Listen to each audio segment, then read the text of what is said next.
Huwag po ba kayo sa utang? Ikaw po ay hindi na makatulog sa dami ng mga problemang pinagdadaanan. Ikaw po ay isa sa mga nape-pressure na sa mga kaganapan sa buhay ninyo at hindi mo malaman kung paano ka makakawala sa sitwasyon na pinagdadaanan mo sa ngayon. Ako po ay may ituturo sa inyo. Ngayon darating na January 10 mga bossing ko 2025 ay mainam na subukan nyo po itong gawin. Biyernes po ito mga bossing. Ito po ay makakatulong kapag Biyernes at saka Martes, makakatulong po yan lalo na sa mga ganitong mga pamamaraan. Kung ikaw po ay naiintriga, ang daming mga tao na nag-iintriga sa inyo, na nape-pressure ka na, or yung anak po ninyo ay nahihirapan na sa sitwasyon na pinagdadaanan ninyo, damay-damay na ang buong pamilya, at ikaw po hindi mo alam kung paano mo susolusyonan po yan, maaaring may mga kamalasan na nakakapit po sa inyo, or sa loob ng inyong puntahanan, or sa inyo mismong sarili, na siya nagiging dahilan kung bakit kahit anong gawing kayod ay sa walat-wala.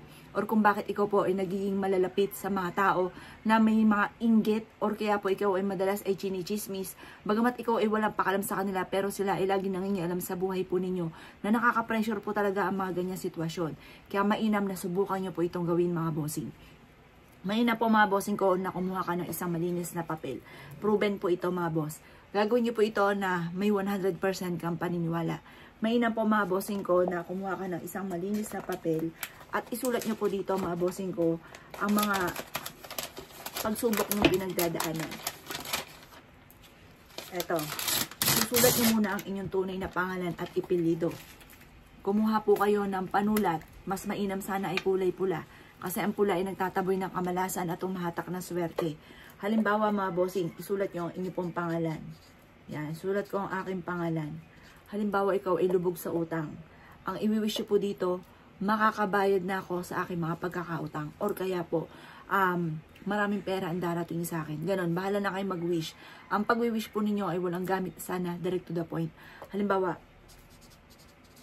magkakaroon ako ng maraming pera. Yan. O kaya sabihin niyo po dito, araw-araw ako na magkakaroon ng malaking benta. Or kaya po, ay lalayuan na ako ng mga tao na hindi maganda yung intention sa akin. O ito, lalayuan na ako ng mga taong hindi maganda ang intention sa akin at sa aking pamilya. Yan, basta mag-wish na po kayo mula sa inyo pong puso mga bossing. Or kaya po, kayo po ay merong karamdaman sa ngayon. Gagaling na ako sa aking karamdaman. Gagaling na ako sa aking karamdaman. At pagkatapos po nito mga bossing ko, pagtapos yung mag-wish, ang gagawin po ninyo, ilalagay niyo po ito sa isang malinis na garapon mga bossing. Ito. Naganyan ninyo lang. Tapos, pero ito, pag sinulat po ninyo, hindi siya pwede mga bossing ko na ilalagay nyo sa sahig. Ito ay ilalagay nyo sa mataas. Halimbawa sa altar, pwede po siya. Huwag nyo siyang ilalagay sa sahig kasi sinulat po ninyo ito mga bossing. Napaka-epektibo po nito mga boss. Lalo na kung ikaw ay may 100% na paniniwala sa ginagawa nyong kagaya nito ay pinapakitang ito. Napaka-epektibo po nito. Sabihin nyo po, matutupad lahat aking kahilingan at kailanman na hindi na ako mamumblema tungkol sa usapin ng pera. Ganyan ang mga pag-wish na walang gamit na sana direct to the point mga bossing. Tapos ilagay nyo po ito sa may altar po ninyo.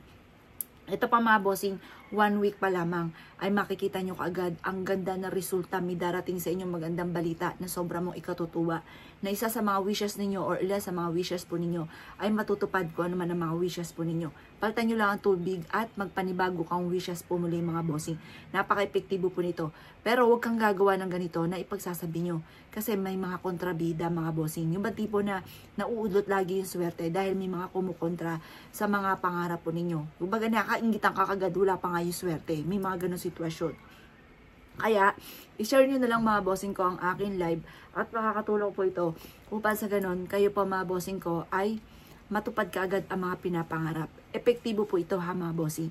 Isikreto nyo na lang muna kapag ikay gumawa ng ganito dahil may mga taong kontrabida sa buhay natin na kapag nalaman ikay gumagawa ng ganito, kinokontra niya kaagad mga bossing. Kaya kailangan i-share nyo na lang yung akin live para understood na po yan sa mga makakapanood mga bossing ko na malaking tulong po ito mga bossing na bawal ipagsabi.